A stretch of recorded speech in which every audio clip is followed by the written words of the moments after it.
Committee will come to order. Let me start off by saying happy holidays to everybody. Merry Christmas, happy Hanukkah, whatever is your preference. And we welcome you all here. Does that mean we'll be home for Christmas? Or? If I had anything to say about it, absolutely. Absolutely. It's the responsibility of the Environment and Public Works Committee to conduct oversight of the Nuclear Regulatory Commission, the NRC, and to ensure that the nuclear industry maintains the highest level of safety for the American people. Let me start, as I often do, by reading NRC's mission statement. The mission of the NRC is to license and to regulate the nation's civilian use of byproduct source and special nuclear materials in order to protect public health and safety, promote the common defense and security, and protect the environment. So today is the fifth time the members of this committee have gathered in this room to discuss nuclear safety following the Fukushima crisis in Japan in March.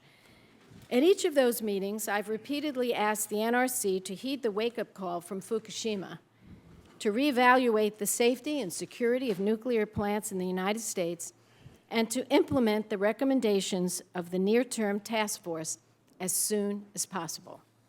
In fact, at our last NRC hearing on August the 2nd, 4 of you made the commitment to me and to this committee that you would move forward on some or all of the near-term task force recommendations within 90 days. To my great disappointment, that has not happened. Although Chairman Yasko repeatedly asked you to keep your commitment to move it expeditiously on safety, you're more than a month overdue in that commitment.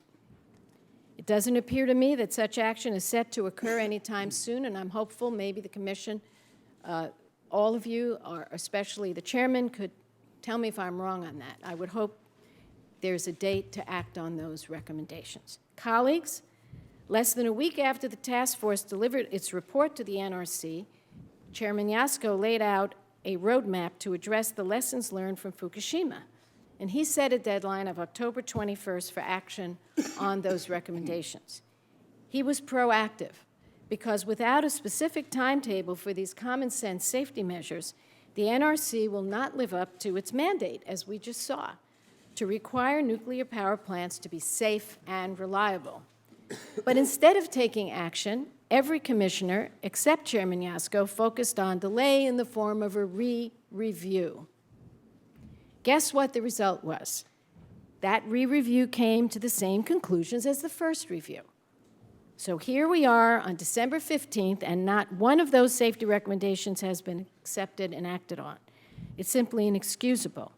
Slow-walking needed reforms after a disaster like Fukushima, where widespread contamination has set back Japan immeasurably, must not be an option.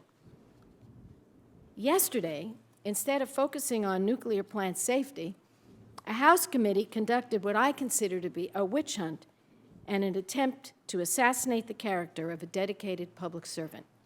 Frankly, I was shocked and I was appalled.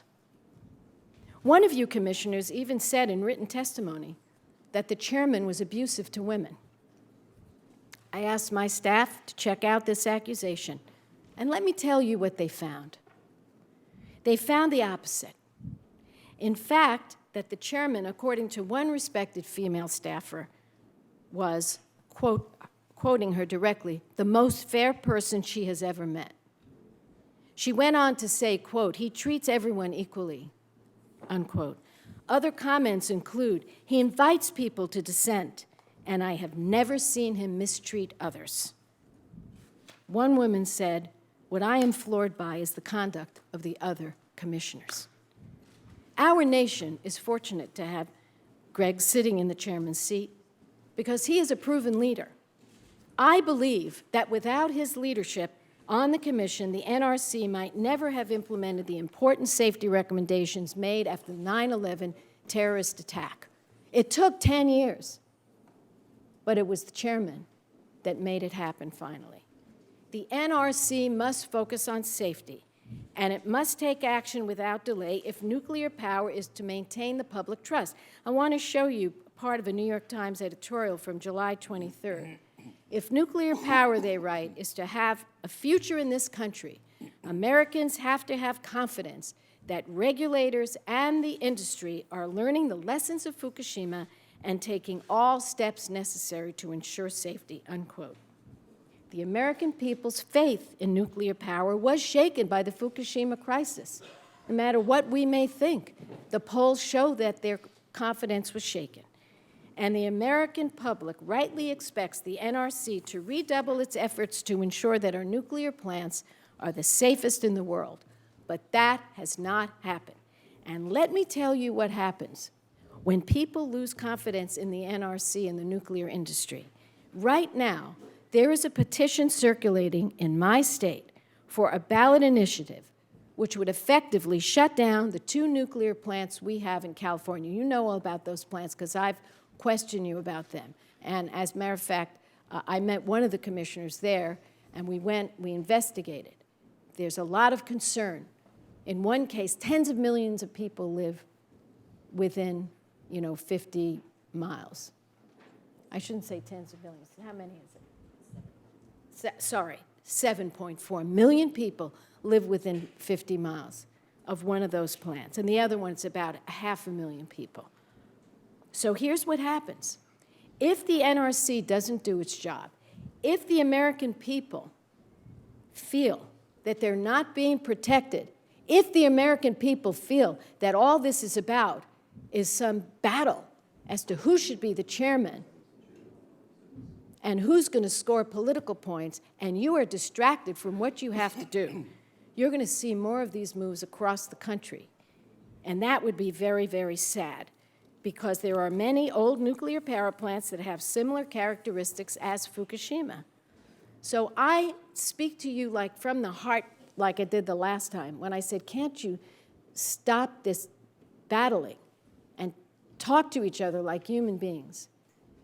What happened yesterday was a horrible setback, but it's not too late to recover from that. We should be focusing on the work that you have to do, not petty politics and personal ambition. So I hope going forward, you'll focus on safety, we will focus on safety, and stay away from the politics of personal destruction.